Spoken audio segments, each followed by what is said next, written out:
Well, good morning. I'm Daniel Dalp, and this is For Your Sunday Morning Drive, the short podcast designed to give you your encouragement, your drive, and your motivation on your way to worship, and to help recenter your mind on those spiritual things on a hectic Sunday morning. We are brought to you in partnership with the Ministry League network of podcasts. Ministry League offers many resources to help support and encourage the church, all of them free, and all of them available through their website, ministryleague.com, or through their app. Listeners, today you are in for an absolutely fantastic episode, brought to us by good friend and brother in Christ, Nick Gill. Nick is from the Frankfort, Kentucky area and has been married to his best friend for 25 years. He's a graduate of Nations University and a grant administrator, and he loves to brag on Jesus every chance he gets. I met Nick about 10 years ago when I was trying out for a congregation in his area, and we've kept in touch ever since. I know him to be a sincere and encouraging brother, and I cannot wait to share his message with you this morning. Nick, thank you so much for being part of the show this morning and for putting together such great thoughts. Let's get the show on the road. This is episode 57, Head in the Sand. Let's go to church.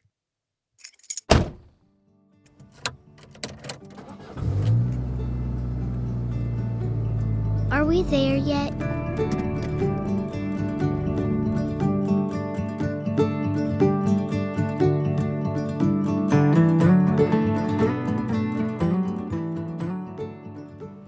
Would you believe that an ancient tale about ostriches sticking their heads in the sand can teach us something about being tempted not to show grace to others? Why do we struggle to show grace? Why is it so much easier for us to harbor anger and resentment, or to lash out when we hurt, or to just sort of hang some wallpaper over cracks in our relationships? In Matthew 18, Jesus provides bedrock teaching for how the people of God are called to resolve conflict, as well as the terrifying consequences for the church when grace does not abound. If you have time today, read that whole chapter and see how much God values both you and that person you might be mad at. Forgiveness is like the air in our lungs. If we're not breathing out forgiveness to others, there's no room for us to take more in. And if we don't breathe, we die. Humans can last for an average of 3 minutes without air. The church can't even last that long without grace and forgiveness. I think there are at least 2 reasons we struggle to show grace. One more obvious and one maybe less so. The obvious one is simple and basic feelings of superiority. Like the servant in Matthew 18, we forget how much we've been forgiven. We forget how much we need fresh forgiveness every single day, and so we let other people's perceived shortcomings open the opportunity for us to attack them. Maybe not as graphically or as physically as the servant in Matthew 18, but attack them all the same with cruel words, whispered accusations, and constant murmuring. It's not as big of a gap as we think between our behavior and that of the unforgiving servant. Now, the second reason we struggle to show grace is maybe less obvious, because I know I went for years imagining avoidance to be a virtue.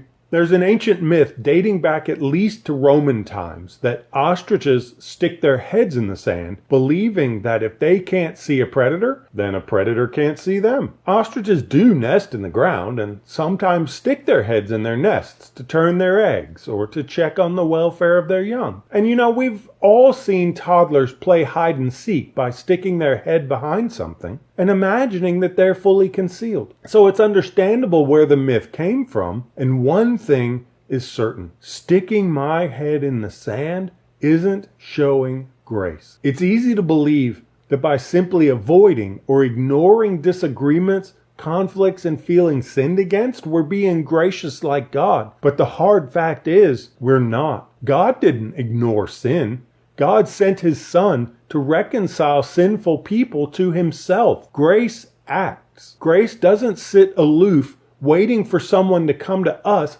and explain themselves or beg us for forgiveness. Grace goes the second mile, not to launch an attack or to paper over the cracks in our relationship, but with a steadfast commitment to working towards reconciliation and seeking the best for the other party, because we belong to each other. Rejoice with those who rejoice, weep with those who weep, Paul says. That's not really a command. That's just what life looks like when we share the same heart, the same mind, and the same purpose. We've got a long way to go to get there, so let's recommit to doing the hard work of reconciliation, to becoming reconciliation people rather than retribution people. The alternative is too terrifying to accept.